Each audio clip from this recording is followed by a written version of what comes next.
Là, je fais une petite séquence pour l'acclimatation des laitues Batavia à bord rouge. Eh bien, nous sommes le 1er mars 2023. Cette nuit, il a fait encore moins 5 degrés. Hier, il a fait moins 7 degrés. Donc, bien entendu, je rentre les laitues Batavia le soir. Mais dès qu'il fait beau, eh bien, comme à peu près dans ce créneau horaire, là où je commence à recevoir en fait une luminosité intéressante, je sors la box. Donc j'ai deux box comme ça, donc j'en ai une qui est installée dans la serre à semis, comme vous avez pu le voir dans les précédentes vidéos.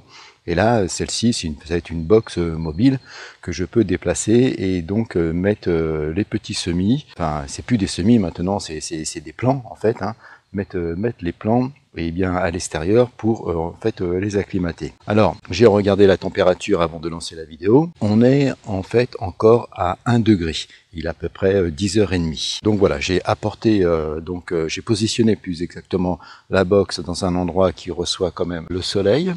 Et pas à l'ombre, parce que c'est vraiment le soleil qui va permettre de réchauffer l'intérieur de la box. Vous voyez que la trappe est fermée. Et donc précédemment, ces plants de laitue Batavia, eh bien ils étaient dans mon cellier, positionnés au niveau du sol, où il y a une température à peu près de 17 degrés, enfin de 15 à 17 degrés. Voilà, donc ça va très très bien pour les plants de salade, il y a aucun souci. Là, les plants de salade, je vais vous montrer tout ça. Je vais les ouvrir, donc vous verrez qu'ils ont une taille, là maintenant ils peuvent être mis en terre. Je peux les planter. Cependant, comme j'ai encore des gelées qui sont quand même importantes, je vais laisser filer les gelées en espérant qu'il n'y en ait plus trop après à ce niveau sur le mois de mars.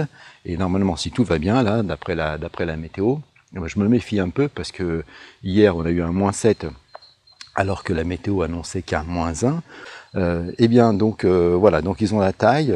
Ceci dit, je les mets pas encore parce qu'un -7, je pense que ça va trop les attaquer. Et ils sont quand même encore assez fragiles, même avec les bouteilles. Ce sera pas suffisant, je pense. Hein. Je voudrais pas trop les stresser non plus, et je voudrais pas les retrouver dans un état complètement gélique. Bon, allez, on va s'avancer. Alors déjà, ce que je voulais faire, c'est que je voulais vous montrer en fait l'intensité lumineuse. Alors là, le smartphone est positionné à plat, donc surface horizontale, qui veut dire que le soleil, lui, il est en train de se lever et il est comme ceci à peu près incliné. Donc finalement, la lumière qui est réceptionnée par les plants n'est pas optimum dans ces conditions. Ceci dit, ce n'est que le matin. Le soleil va continuer à faire sa course et va continuer à se lever un petit peu. Mais on n'est qu'au mois de mars, il n'est pas très très haut. Alors, je voulais vous montrer en fait finalement comment ça se passe quand on incline en fait finalement. Eh bien, on peut très bien imaginer avoir une terrine donc positionnée horizontalement, parfaitement horizontalement, mais quand on a besoin de rechercher la lumière, eh bien, incliner cette terrine de sorte à ce qu'elle prenne un angle qui va permettre donc de pouvoir réceptionner davantage les rayons lumineux. C'est pourquoi on voit en fait finalement les plants, quand ils ne reçoivent pas suffisamment de lumière horizontale, s'incliner et aller en fait chercher en fait la lumière. Donc là, alors je ne sais pas si vous allez voir parce que peut-être il peut y avoir un contre-jour en surface donc horizontale comme c'est positionné actuellement, mais on est à 7400 lux. Si je commence à incliner, en fait, on monte. Là, je suis à 11 000 lux. Je continue à incliner, 12 000, 13 000, 18 000, 21 000, 23 000, 24, 35 000, 42 000, 44 000, 47, 46, 48. Si je continue, je pense que... Ah oui, ça augmente encore. 64 000, 65, je commence à avoir un contre-jour, 68. Normalement, après, ça devrait s'arrêter.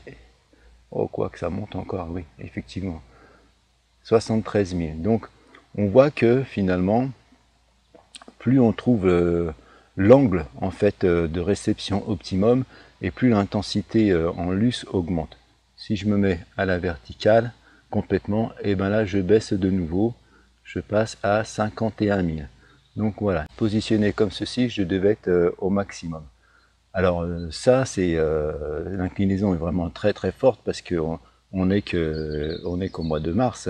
Après, bien entendu, le soleil va être beaucoup plus haut dans le ciel et forcément l'inclinaison sera inférieure.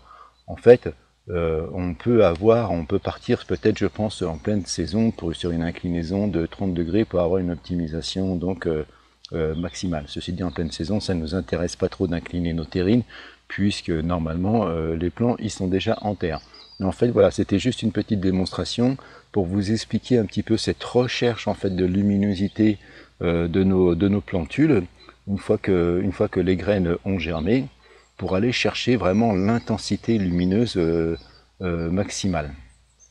C'est pourquoi donc finalement quand on a les semis à proximité d'une fenêtre, on va voir ces plantules aller chercher continuellement la lumière s'ils n'ont pas une source lumineuse, et bien avec un éclairage horticole pour prendre le relais, pour envoyer vraiment de la source lumineuse bien verticale, de sorte à les maintenir en fait en place.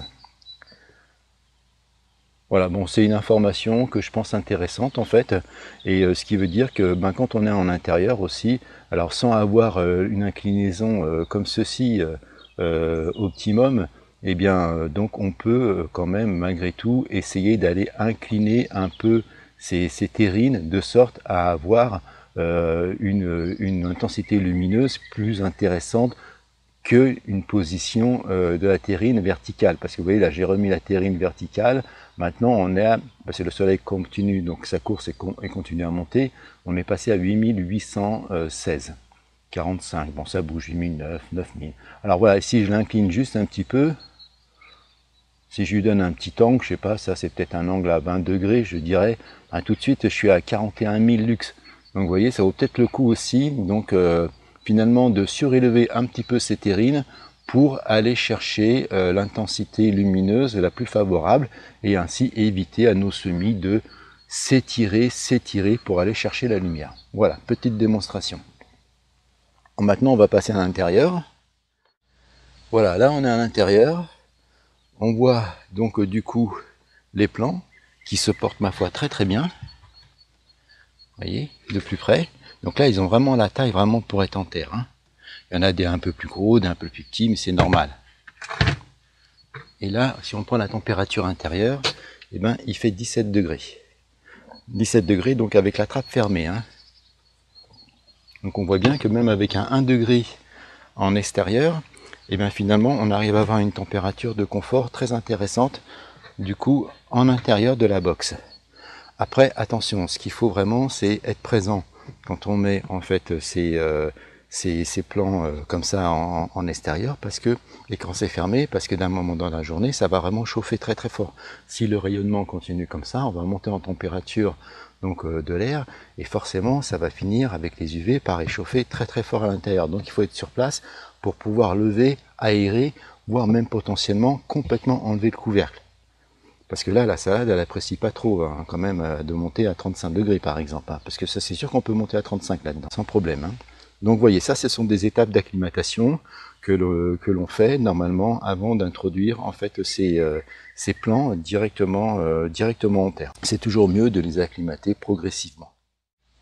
Et là, j'ai fait un zoom pour vous montrer d'un peu plus près. Bien, moi, je vais pouvoir suivre donc l'évolution donc de la température. Là, je referme maintenant pour pas qu'ils prennent froid. Et donc, je vais voir après au fur et à mesure donc de la journée à ouvrir la trappe, voire peut-être même, comme je vous disais précédemment, à enlever en fait le couvercle de la box. Voilà, cette vidéo touche à sa fin. Vous voyez, ça fait des vidéos quand même assez courtes. J'avais dit, donc, mes objectifs 2023, de faire des vidéos courtes. Et bien voilà, je pense commencer à y arriver. Maintenant, je filme avec aussi mon appareil photo numérique. J'ai un micro, donc ça fait peut-être aussi des vidéos de meilleure qualité. J'espère que le contenu est aussi suffisamment qualitatif et attractif aussi pour vous. Donc voilà, ces petites vidéos, ces petites séquences, pardon, donc avec des épisodes sur une culture bien précise ou sur une thématique bien précise, et bien ça permet de suivre en fait la chronologie donc du début jusqu'à la fin. Donc là, on est sur l'acclimatation, donc du coup des plants de salade, donc l'acclimatation en extérieur. Et puis après, la prochaine, ce sera donc l'étape sur la mise en terre. Je vous rappelle, donc la mise en terre, elle se fera donc sur une toile tissée et sur des bouteilles Volvic de 8 litres qui sont donc récupérées pour former des cloches. Bien, eh ben, si jamais ce format vous intéresse, n'hésitez pas donc à m'encourager dans ce sens dans les commentaires. Et puis si vous voulez soutenir aussi cette petite chaîne, eh ben, n'hésitez pas à vous abonner, à mettre un petit j'aime et puis activer la petite cloche. Voilà, ça permet donc finalement un meilleur positionnement, un meilleur référencement. Sinon les vidéos, dès qu'elles sont sorties, elles sont vite perdues dans la masse. Bon ben voilà, écoutez, parce que je remarque aussi, oui, qu'il y a beaucoup de gens qui regardent en fait les vidéos, mais il y a à peu près 80% de personnes qui regardent les vidéos ne sont pas abonnées. Donc voilà, dans les algorithmes YouTube, vous savez comment ça se passe. Si jamais il n'y a pas d'abonnement, s'il n'y a pas de like, s'il n'y a pas de commentaires, eh ben on passe dans les oubliettes. Et bon, écoutez, moi ça me demande beaucoup d'investissement en termes de temps. Et si vous pouvez me faire un petit retour sympa là-dessus, ce serait cool. Allez, je n'aime pas trop demander ça, mais voilà, je le fais occasionnellement et cette fois-ci en particulier. Allez, ciao, bye et à la prochaine. Je vais péter mes lunettes, moi. Allez, salut!